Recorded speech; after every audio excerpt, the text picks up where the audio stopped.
تمہیں برا نہیں پہننی آتی؟ مجھے تو لگتا ہے ابھی تمہیں پیریڈس بھی نہیں آتے ہوں گے۔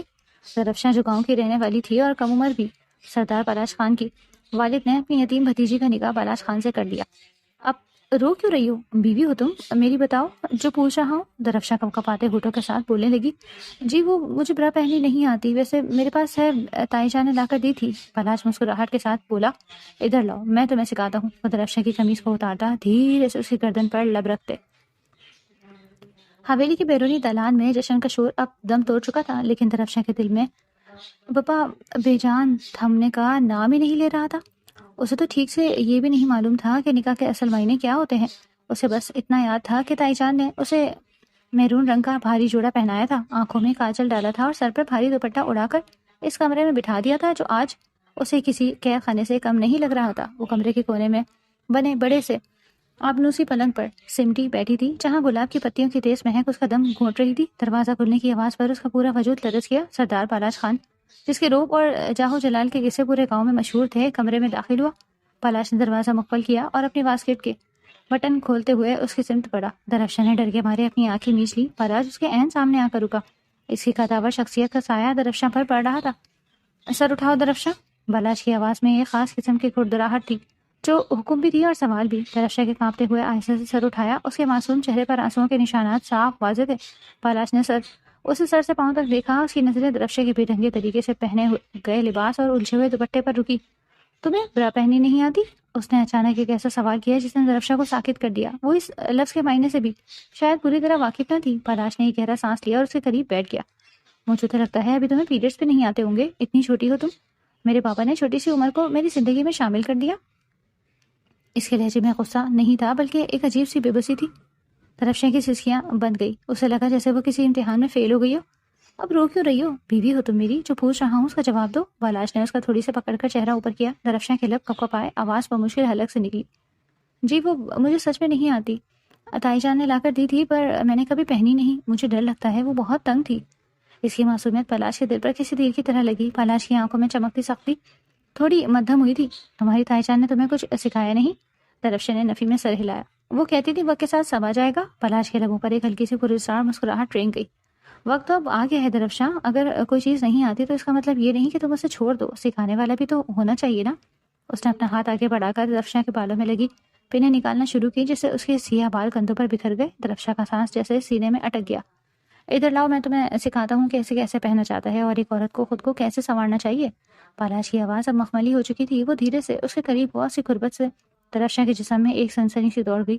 پالاش کے ہاتھ درفشاں کی قمیص کے ریشمی کپڑے پر رینگنے لگے۔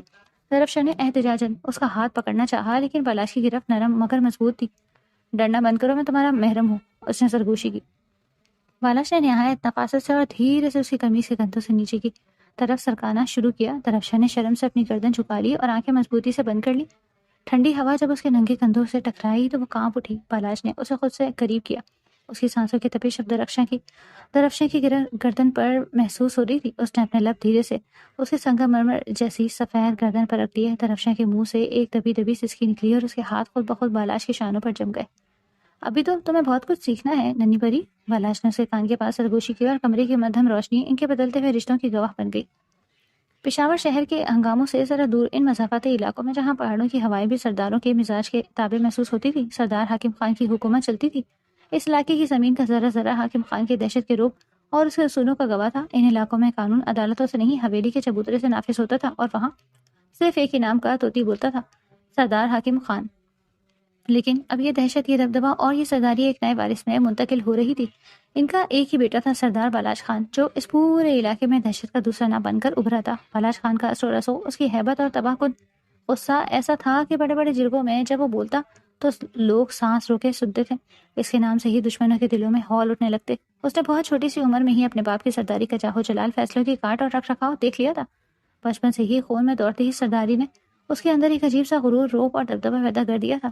وہ اگر اپنے دشمنوں کے لیے کسی زہریلے ناک کی طرح ڈسنے والا تھا جس کا وار کبھی خالی نہیں جاتا تھا، تو وہ وہیں اپنوں کے لیے وہ ریشم سے زیادہ ملائم اور نرم دل تھا۔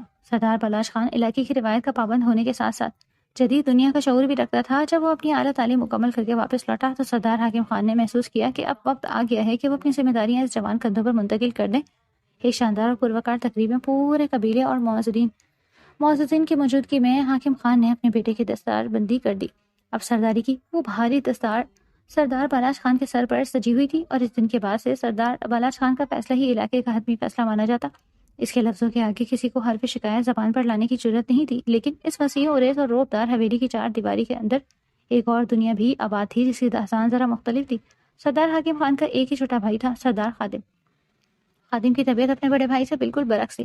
وہ نرم دل اور صلح جو انسان تھا، لیکن زندگی نے اسے وفا نہ کی، اور وہ اپنی اکلوتی بیٹی درفشاں کے بچپن میں ہی اس دنیا سے رخصت ہو گیا۔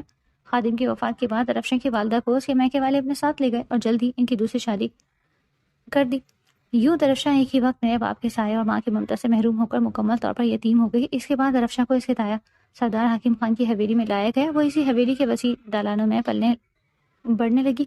اسی پرورش کا تمام تر ذمہ حاکم خان کی بیوی ندرت بیگم نے اٹھایا۔ ندرت بیگم درفشاں کی تائی جان تو تھی، لیکن ان کے دل میں ممتا سے زیادہ حاکمیت کا جذبہ موزن تھا۔ ندرت بیگم کا حویلی کی عورتوں اور ملازماؤں پر ایک ایسا رعب اور دبدبہ تھا کہ جب وہ بات کرتی تو مقابل کے چھکے چھوٹ جاتے۔ ان کی غضبناک نگاہوں کے سامنے بڑوں کے ماتھے پر پسینہ آ جاتا تھا۔ درفشاں ویسے ہی پیدائشی طور پر ایک نازک دلی سہمی اور حساس سی لڑکی تھی۔ حالات کی صدم ظریفی اور یتیمی کے احساس نے اسے مزید خاموش طبع بنا دیا تھا۔ وہ اپنی تائی جان سے حد درجہ خوفزدہ رہتی۔ ندرت بیگم کی اونچی آواز سن کر ہی اس کا دل سینے سے دھڑکنے بھول جاتا تھا۔ اس لیے وہ زیادہ تر وقت اپنے کمرے میں یا حویلی کے ان حصوں میں گزارتی جہاں تائی جان کا گزر کم ہوتا۔ وہ ان کے سامنے آنے سے گریز کرتی اور ان کے ہر حکم کے بغیر کسی چون چرا کی تعمیل کرتی۔ وقت گزرتا رہا اور اب درفشاں 18ویں کے سن کو لگ چکی تھی۔ ابھی اس نے بچپن کی دہلیز پوری طرح پار بھی نہیں کی تھی کہ اس کی زندگی کا ایک اور بہت بڑا فیصلہ کر لیا گیا۔ قبیلے کی سب سے بڑی اور کڑی روایت یہ تھی کہ بیٹیوں کو کبھی قبیلے یا خاندان سے باہر نہیں بیاہا جاتا تھا، اور سرداروں کے لیے تو یہ اصول اور بھی سخت تھا کہ انہیں اپنے ہی خون اپنے ہی خاندان میں شادی کرنی پڑتی۔ سردار بالاش خان، جس کی دستار بندی ہو چکی تھی اور جو اب قبیلے کا سربراہ تھا، اس کے لیے پورے خاندان میں کوئی اور رشتہ موجود نہیں تھا۔ دوسری جانب درفشاں کے جوڑ کا بھی قبیلے میں کوئی دوسرا لڑکا نہ تھا۔ یوں روایت کی آہینی زنجیروں نے ان دو بالکل مختلف انسانوں کو ایک ہی بندر میں باندھنے کا فیصلہ کر لیا۔ سردار بالاش خان جتنا بھی پڑھ لکھ گیا تھا، وہ اپنے قبیلے کی روایات اور اپنے باپ کے فیصلوں سے بغاوت نہیں کر سکتا تھا۔ اس کے لیے سرداری کا مطلب ہی روایت کا تحفظ تھا۔ اس نے کوئی احتجاج نہیں کیا، کوئی سوال نہیں اٹھایا، اور چپ چاپ درفشاں سے نکاح کے لیے حامی بھر لی۔ سچ تو یہ تھا کہ بالاش نے آج تک درفشاں کو کبھی ٹھیک سے نظر بھر کر دیکھا بھی نہیں تھا۔ اسے بس اتنا ہی علم تھا کہ اس کی اتنی بڑی حویلی کے کسی کونے میں اس کی ایک یتیم کزن بھی رہتی ہے جو اس کے مرحوم چچا کی نشانی ہے۔ وہ کیسی دکھتی ہے، کیا کرتی ہے، اس کی سوچ کیسی ہے، بالاش کو اس بارے میں قطعی طور پر کوئی معلومات نہیں تھی۔ اور اس کی دو بڑی وجوہات تھی۔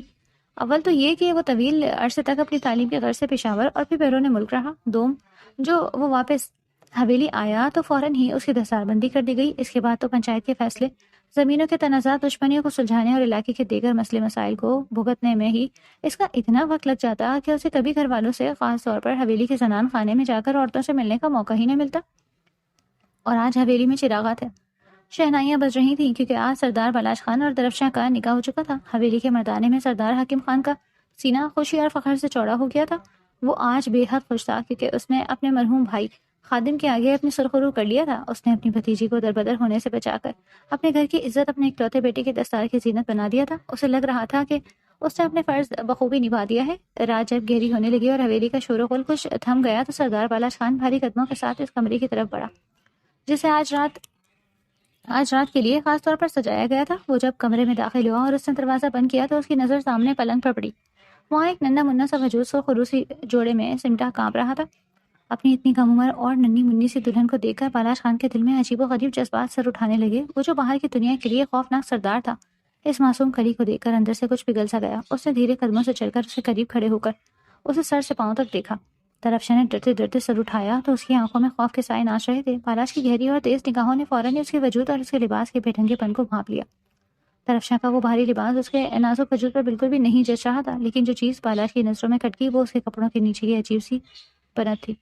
تائی جان کے دباؤ اور ڈر سے درفشاں نے وہ سب پہن تو لیا تھا جو اسے دیا گیا تھا، لیکن وہ اسے پہننے کے طریقے سے بالکل نااہل تھی۔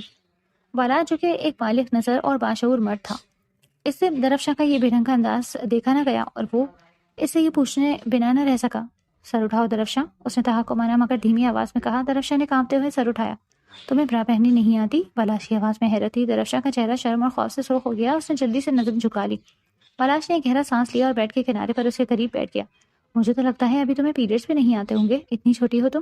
طرفشا گاؤں کی رہنے والی اور اتنی کم عمر، میرے پاپا نے اپنی یتیم بھتیجی کا نکاح مجھ سے کر کے اپنے فرض تو نبھا دیا، لیکن تمہیں تو خود کو سنبھالنا بھی نہیں آتا۔ طرفشا کی آنکھوں سے آنسو ٹوٹ کر گرنے لگے، اس کا دل چاہ رہا تھا کہ زمین پھٹے اور وہ اس میں سما جائے۔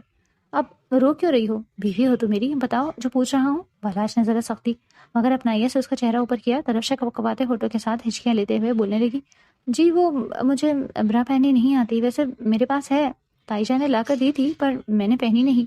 اس کی یہ معصومیت اور سچائی پلاش کے اندر تک اتر گئی۔ اس کا غصہ، اس کی سرداری سب جیسے ہوا میں تحلیل ہو گیا۔ پلاش کے لبوں پر ایک گہری پرکشش مسکراہٹ ابھر آئی۔ ادھر لاؤ۔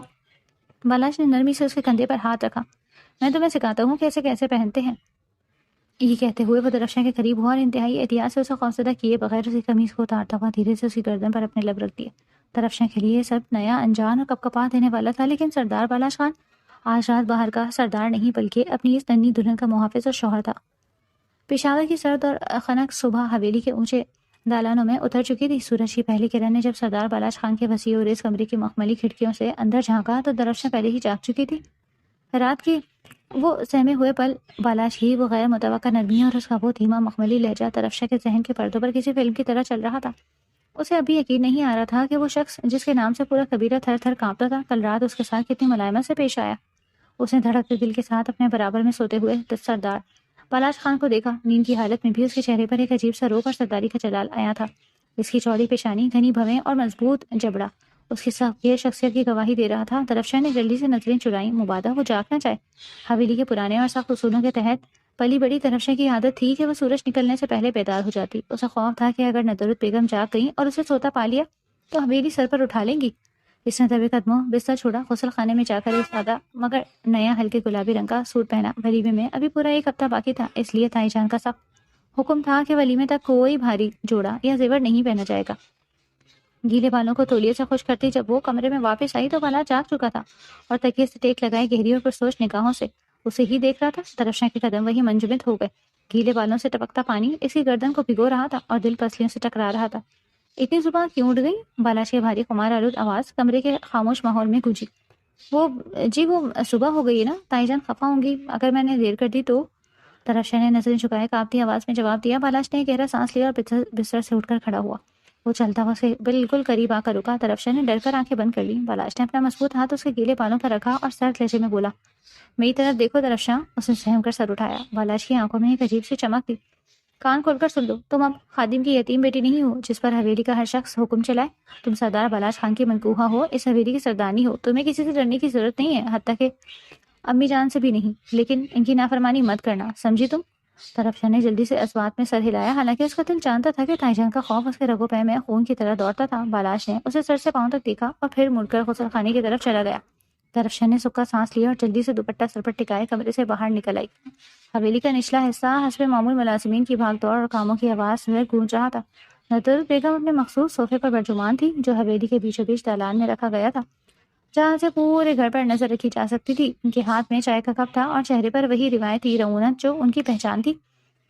جیسے ہی طرفشا سیڑھیاں اتر کر نیچے آئی، ندرت بیگم کی عقابی نگاہوں نے اسے گھیر لیا۔ طرفشا کے قدم خود بخود سست پڑ گئے۔ وہ جانتی تھی کہ یہ سامنا آسان نہیں ہوگا۔ آگئی نوابزادی؟ ندرت بیگم کی زہریلی آواز نے دلال کی خاموشی کو چیرا۔ چند ملازمائیں جو وہاں صفائی کر رہی تھی سہم کر اپنے کاموں میں اور مگن ہو گئیں۔ طرفشا نے قریب آ کر نظریں جھکائیں، سلام کیا۔ السلام علیکم تائی جان۔ وعلیکم السلام ندرت بیگم۔ وعلیکم السلام ندرت بیگم نے کپ میز پر پٹخا جس سے چائے کی چند بوندیں تشتری میں چھلک گئی۔ میں تو سمجھی تھی کہ سردار کی بیوی بن کر تم نے سلام کرنا بھی چھوڑ دیا ہوگا۔ رات کو نکاح کیا ہوا، تم تو حویلی کے آداب بھی بھول گئی۔ یہ کون سا وقت ہے اٹھنے کا؟ وہ میں طرفشا کے ہونٹ کپ کپائے، لفظ حلق میں ہی کانٹے بن کر چبھنے لگے۔ ندرت بیگم اپنی جگہ سے اٹھی اور طرفشا کے بالکل سامنے آ کر کھڑی ہو گئی۔ ان کی آنکھوں میں نفرت اور حاکمیت کی ایک عجیب سی آمیزش تھی۔ دیکھو طرفشا، خوش فہمیوں کے محل مت تعمیر کرنا۔ تمہارا ولیمہ ایک ہفتے بعد ہے اور تب تک تم کوئی سردارنی نہیں ہو جو یہ جوڑے، یہ مہندی اور یہ نخرے ولیمے تک سنبھال کر رکھو۔ بالاش تو مرد ہے، وہ اپنی سرداری اور پنچایت میں مگن ہو جائے گا، لیکن تم نے اسی حویلی میں رہنا ہے اور میری آنکھوں کے سامنے رہنا ہے۔ جاؤ جا کر کچن میں دیکھو ناشتے کا کیا حال ہے۔ آج سردار حاکم خان کے ساتھ علاقے کے کچھ اور معززین بھی آ رہے ہیں۔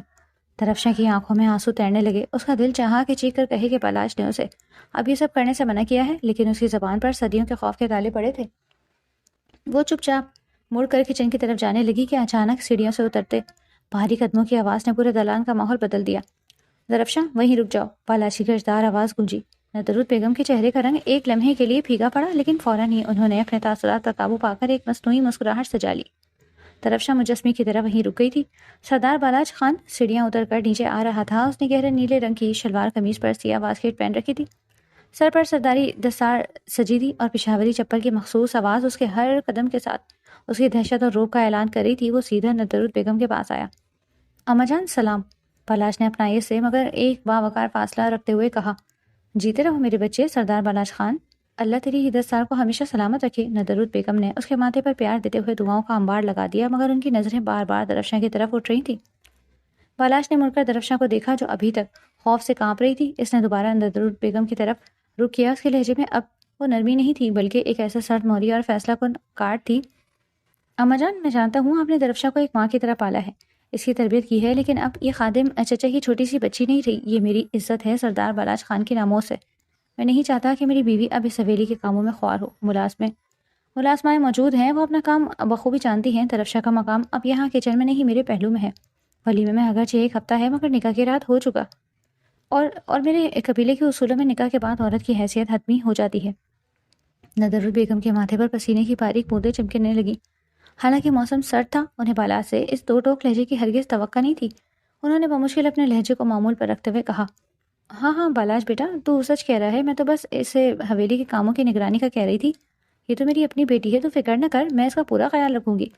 بالاج نے گہری نظر ندرود بیگم پر ڈالی، جیسے وہ ان کے دل کا حال جان گیا ہو، مگر اس نے مزید کچھ کہنا مناسب نہ سمجھا۔ وہ چلتا ہوا درفشاں کے پاس آیا۔ اس کے قریب آتے ہی درفشاں کے دل کی دھڑکنیں ایک بار پھر بے قابو ہونے لگی۔ بالاج نے اپنے ہاتھ آگے بڑھایا اور درفشاں کے کانپتے ہوئے ٹھنڈے ہاتھ کو اپنے گرم اور مضبوط ہاتھ میں تھام لیا۔ پورے دالات میں موجود ملازمائیں یہ منظر دیکھ کر حیرت سے دم بخود رہ گئیں۔ کسی سردار نے آج تک اپنی بیوی کو حویلی کے دالان میں یوں عزت نہیں بخشی تھی۔ بابا سائی نے آج ایک بہت اہم جرگہ بلایا ہے، بالاج نے درفشاں کی آنکھوں میں جھانکتے ہوئے مدھم لیکن سب کو سنائی دینے والی آواز میں کہا۔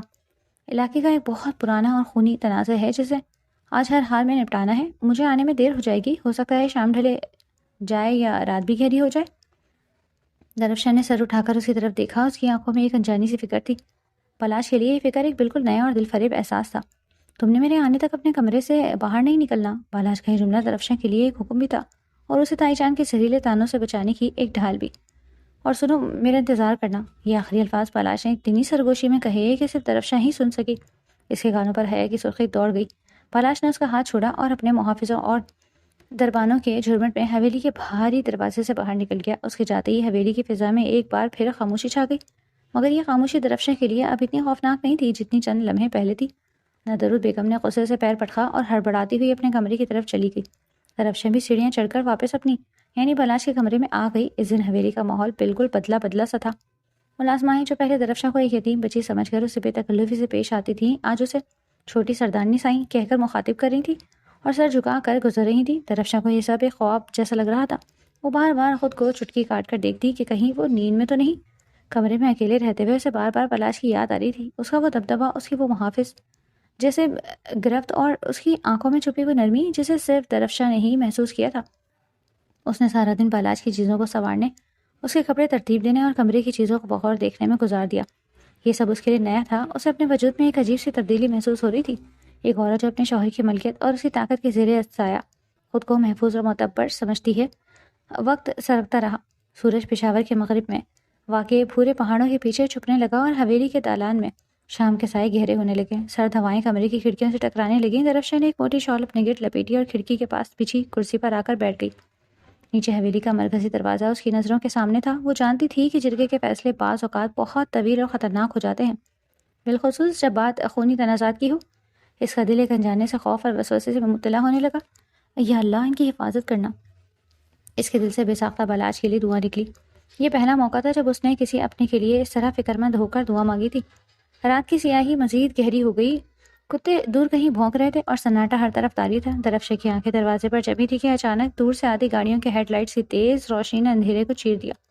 ایک کے بعد ایک لینڈ کروزر حویلی کے مرکزی احاطے میں داخل ہوئی اور بریکوں کی چرچراہٹ کے ساتھ رک گئی۔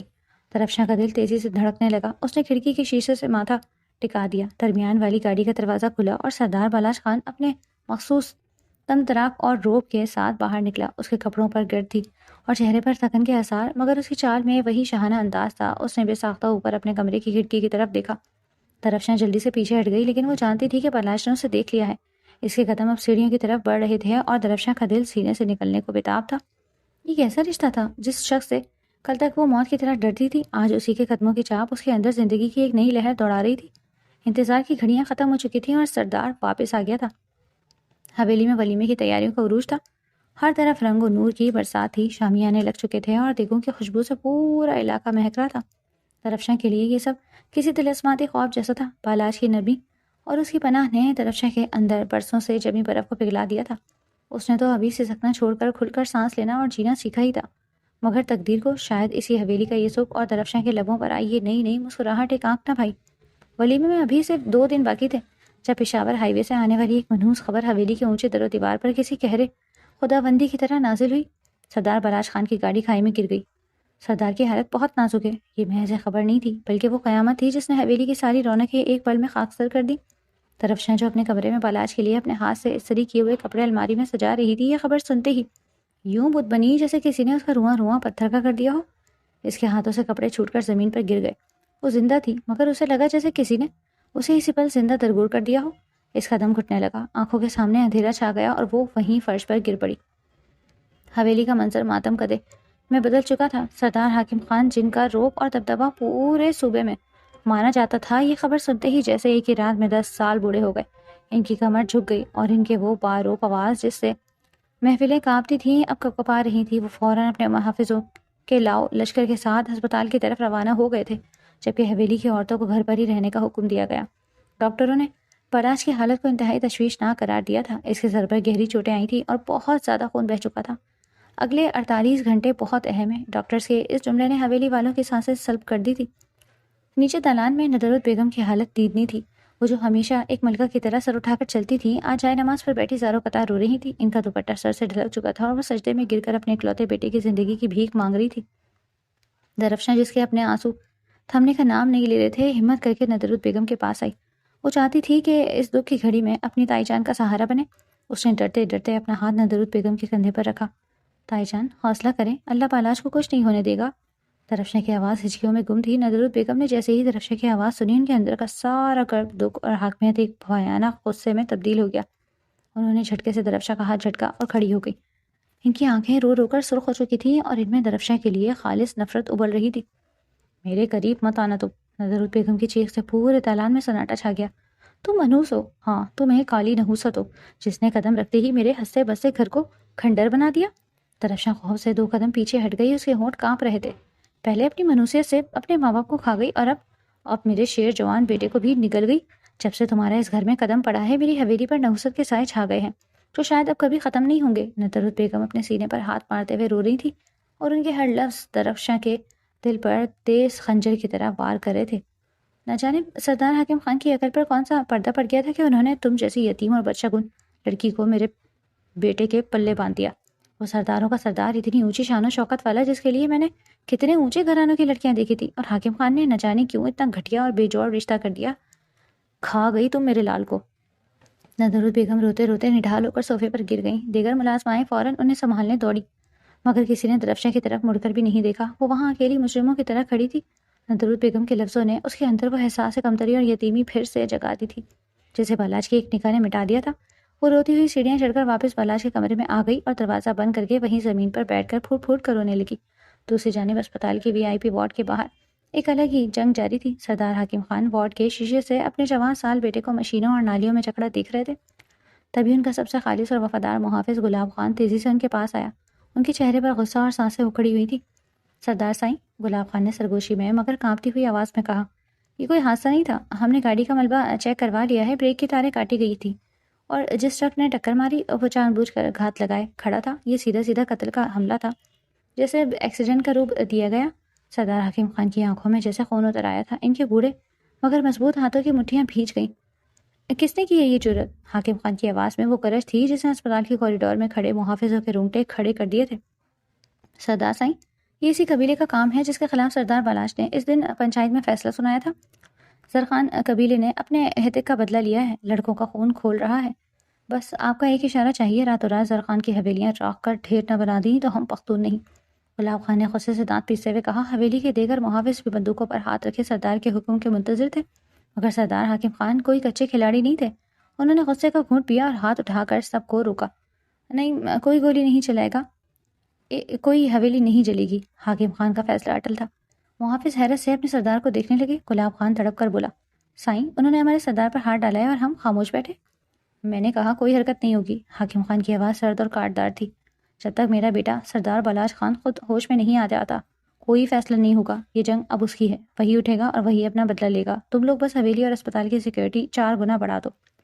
سرخان کا کوئی بندہ ادھر بھٹکنا بھی نہیں چاہیے، جاؤ۔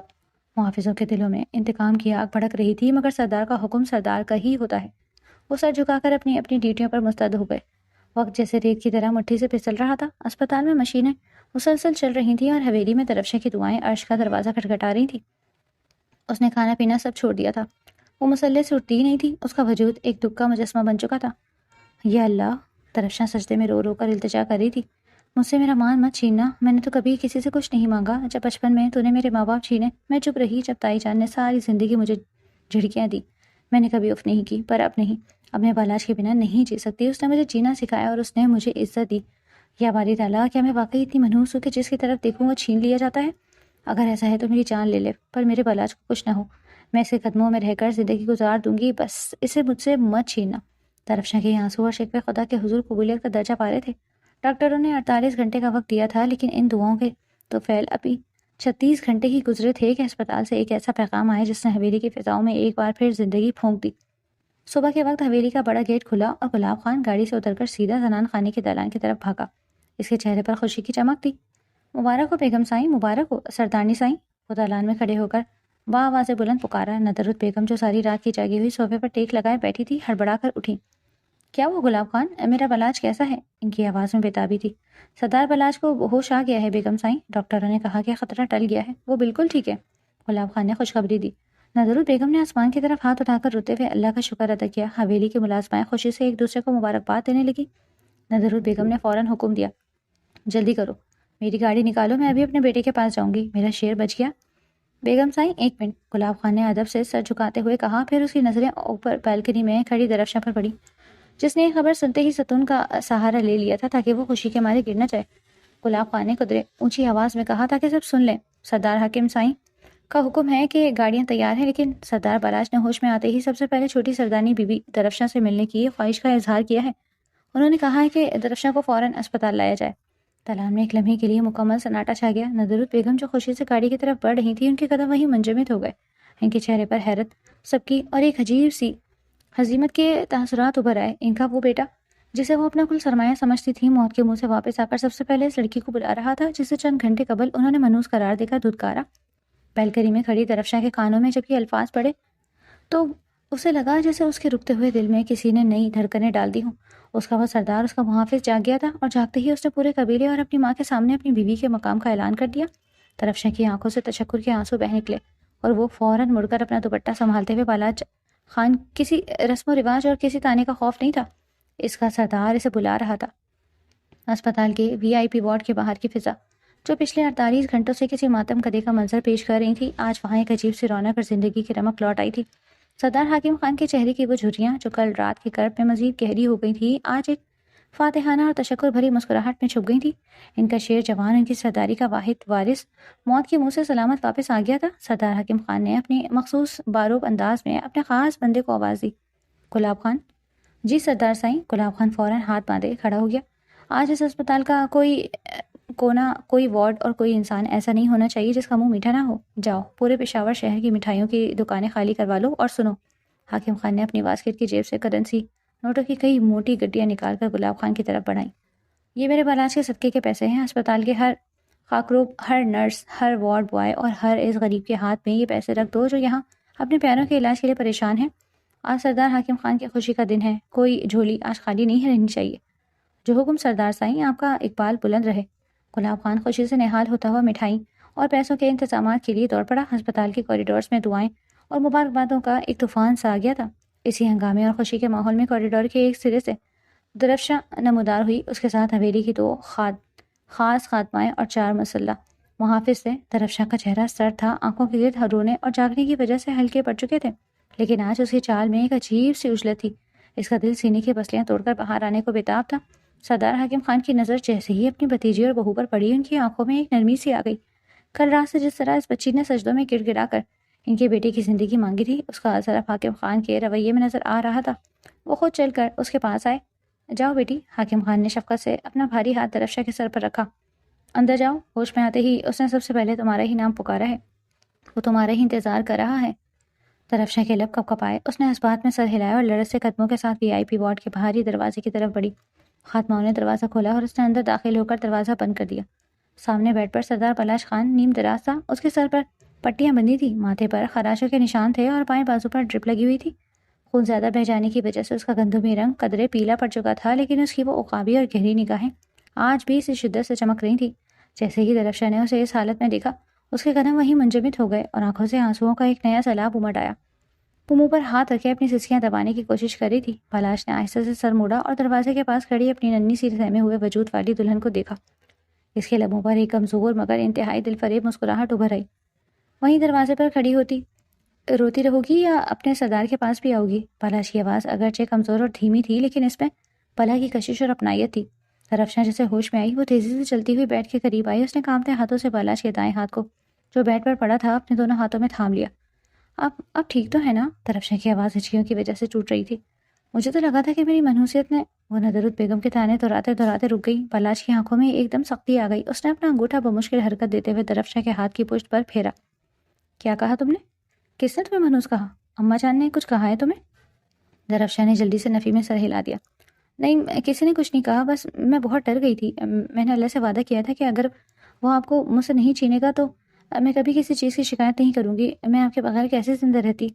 اس کے آنسو پلاش کے ہاتھ کے پشت پر گر اسے بھگو رہے تھے۔ پلاش نے گہری سانس لی۔ درد کے باوجود اس نے اپنا ہاتھ کھینچ کر درفشا کے آنسوؤں سے بھیگے گال پر رکھا۔ میری طرف دیکھو درفشا، پلاش نے محبت بھرے اور دھیمے لہجے میں کہا۔ درفشا نے اپنی پلکیں اٹھا کر ان گہری آنکھوں میں دیکھا جن میں اس وقت صرف اس کے لیے پناہ تھی۔ تو میری زندگی کی سب سے خوبصورت دعا ہو منحوس وہ لوگ ہیں جنہوں نے مجھ پر پیچھے سے وار کیا۔ سردار پلاش خان اتنی آسانی سے موت سے ہار ماننے والا نہیں، خاص طور پر تب جب اسے جینے کی اتنی خوبصورت اور معصوم وجہ مل گئی ہو۔ پلاش کے اس جملے پر درفشا کے گالوں پر حیا کی ایک گہری سرخی دوڑ گئی۔ اس نے شرما کر نظریں جھکا لی۔ اب رونا بند کرو، پلاش نے ہلکے سے اس کی ناک کھینچی۔ میری آدھی تکلیف تو تمہاری ان سوجی ہوئی آنکھوں کو دیکھ کر بڑھ گئی ہے۔ ذرا مسکرا کر دکھاؤ تاکہ مجھے یقین آئے کہ میری دلہن مجھ سے مل کر خوش ہے۔ درفشا کے لبوں پر آنسوؤں کے درمیان ہی ایک بے ساختہ اور میٹھی سی مسکراہٹ بکھر گئی۔ پلاش اس مسکراہٹ کو دیکھ کر جیسے اپنے سارے غم سارا درد بھول گیا۔ اس اسپتال کے خاموش کمرے میں محبت کی ایک ایسی خاموش زبان بولی جا رہی تھی جسے صرف وہ دونوں ہی سمجھ سکتے تھے۔ پلاش کا لمس اس کے گال پر تھا اور درفشا نے اپنا چہرہ اس کی ہتھیلی پر ٹکا دیا۔ وہ لمحہ ان دونوں کے درمیان ایک ایسا رشتہ سوار کر گیا جو کسی جرگے یا پنچایت کی محتاجی سے آزاد تھا۔ وقت گزرتا گیا۔ پلاش کی حالت میں تیزی سے بہتری آ رہی تھی۔ اس کا مضبوط جسم اور درفشا کی دعائیں مل کر دعاؤں سے زیادہ اثر دکھا رہی تھی۔ پورے 15 دن بعد اسپتال کے ڈاکٹروں نے پلاش کو گھر جانے کی اجازت دے دی تھی۔ حویلی میں آج عید کا سا سما تھا۔ پورے 15 دن بعد سردار پلاش خان حویلی واپس آ رہا تھا۔ مرکزی دروازے سے لے کر دالان تک سرخ قالین بچھائے گئے تھے۔ حویلی کے محافظوں نے بندوقوں کے منہ آسمان کی طرف کر رکھے تھے اور جیسے ہی سردار پلاش کی گاڑی حویلی کے احاطے میں داخل ہوئی، لگاتار ہوائی فائرنگ سے پورا علاقہ گونج اٹھا۔ یہ پختون روایت کے مطابق سردار کی زندگی بچ جانے اور اس کی فاتحانہ واپسی کا اعلان تھا۔ دالان میں ندرت بیگم بے چینی سے ٹہل رہی تھیں۔ ان کے ہاتھوں میں صدقے کے لیے کالے بکروں کی رسیاں اور پیسوں سے بھرے تھال تھے۔ جیسے ہی پلاش حاکم خان کے سہارے چلتا ہوا اندر داخل ہوا، ندرت بیگم نے دوڑ کر اسے گلے لگا لیا اور پھوٹ پھوٹ کر رونے لگی۔ میرا شیر آ گیا، میرے جگر کا ٹکڑا واپس آ گیا۔ وہ پلاش کا ماتھا اس کے ہاتھ چومتی جا رہی تھی۔ پلاش نے بھی مسکرا کر اپنی ماں کو گلے لگایا، مگر اس کی نظریں ہجوم میں کسی اور کو ڈھونڈ رہی تھی۔ درفشا دالان کے ایک کونے میں ایک ستون کی اوٹ میں کھڑی تھی۔ آج اس نے ہلکے نیلے رنگ کا ایک نفیس سا جوڑا پہنا ہوا تھا۔ وہ نہیں چاہتی تھی کہ تائی جان کو غصے کو دوبارہ دعوت دے، اس لیے وہ جان بوجھ کر پیچھے کھڑی رہی، لیکن پلاش کی عقابی نگاہوں نے اسے ڈھونڈ ہی نکالا۔ پلاش نے ماں سے الگ ہو کر درفشا کی طرف دیکھا اور آنکھوں ہی آنکھوں میں اسے اپنے پاس آنے کا اشارہ کیا۔ درفشا کے ہونٹوں پر ایک حیادار مسکراہٹ ابھری، لیکن اس نے نظریں جھکا لی۔ دن بھر حویلی میں لوگوں کا تانتا بندہ رہا۔ علاقے کے سردار معززین اور قبیلے کے لوگ اپنے سردار کی خیریت دریافت کرنے آتے رہے۔ رات خاصی گہری ہو چکی تھی جب پلاش حویلی کے نچلے حصے سے فارغ ہو کر اپنے کمرے میں آیا۔ اس کے جسم میں ابھی بھی کمزوری تھی اور چوٹوں کا درد باقی تھا۔ کمرے میں داخل ہوتے ہی اسے ایک عجیب سا روح پرور سکون محسوس ہوا۔ کمرے میں مدھم سی روشنی تھی اور فضا میں عود اور گلاب کی ہلکی ہلکی خوشبو پھیلی ہوئی تھی۔ پلاش آہستگی سے چلتا ہوا بیڈ پر آ کر لیٹ گیا۔ اس نے سر موڑ کر دیکھا، کمرے کے ایک گوشے میں جائے نماز بچھی ہوئی تھی۔ درفشاں جس نے سفید رنگ کا ایک بڑا سا دوپٹہ اوڑھ رکھا تھا، سجدے میں گری ہوئی تھی۔ رات کا پچھلا پہر تھا اور وہ اپنے رب کے حضور شکرانے کے نوافل ادا کر رہی تھی۔ بالاش خاموشی سے اپنی جگہ لیٹا اسے دیکھتا رہا۔ کمرے میں مکمل خاموشی تھی، صرف درفشاں کی دبی دبی سسکیاں اور تسبیح کے دانوں کی ہلکی سی آواز اس خاموشی کو توڑ رہی تھی۔ بالاش کو محسوس ہوا کہ اس کے پاس دولت، طاقت اور روح تو ہمیشہ سے تھا، لیکن ایک ایسا مخلص دل جو رات کی تاریکیوں میں اٹھ کر صرف اس کی زندگی اور سلامتی کے لیے روتا ہو، یہ اس کی زندگی کی سب سے بڑی کمائی تھی۔ درفشاں نے سلام پھیرا اور ہاتھ اٹھا کر دیر تک دعا مانگتی رہی۔ دعا ختم کر کے جب اس نے چہرے پر ہاتھ پھیرا اور مڑی تو دیکھا کہ بالاش جاگ رہا تھا اور گہری محبت پاش نگاہوں سے اسے ہی دیکھ رہا تھا۔ وہ جلدی سے اٹھی اور جائے نماز طے کر کے بالاش کے پاس آئی۔ آپ سوئے نہیں ابھی تک؟ درد تو نہیں ہو رہا زیادہ؟ اس نے فکر مندی سے پوچھا۔ بالاش نے مسکرا کر اپنا ہاتھ آگے بڑھایا۔ درفشاں نے ہچکچاتے ہوئے اپنا ہاتھ اس کے ہاتھ میں دے دیا۔ بالاش نے اسے کھینچ کر بیڈ کے کنارے اپنے بالکل قریب بٹھا لیا۔ درد تو اب میرے قریب ہی نہیں آ سکتا درفشاں، بالاش نے اس کے ہاتھ کو اپنے لبوں سے لگاتے ہوئے سرگوشی کی۔ تمہارے ان سجدوں نے اور ان آنسوؤں نے میرے سارے درد دھو دیے ہیں۔ مجھے نہیں معلوم تھا کہ سرداری کی اس کٹھور دنیا میں میرے حصے میں اتنا خالص، اتنا سچا رشتہ بھی آ سکتا ہے۔ درفشاں کی آنکھیں تشکر و محبت سے بھر گئی۔ آپ میری کل کائنات ہیں سردار بالاش خان۔ میں نے اللہ سے وعدہ کیا تھا کہ اگر آپ گھر آ گئے تو میں ساری رات شکرانے کے نفل پڑھوں گی۔ تو پھر میری ایک بات مانو گی؟ بالاش نے اس کی آنکھوں میں جھانکتے ہوئے کہا۔ جی، درفشاں نے دھڑکتے ہوئے دل کے ساتھ جواب دیا۔ تم میرے پاس میرے پہلو میں سر رکھ کر لیٹ جاؤ، مجھے یہ یقین دلاتی رہو کہ تم میرے پاس ہو تاکہ میں سکون سے سو سکوں۔ باقی نوافل تم کل پڑھ لینا۔ بالاش کی آواز میں ایک ایسا حق تھا جس سے انکار ممکن ہی نہیں تھا۔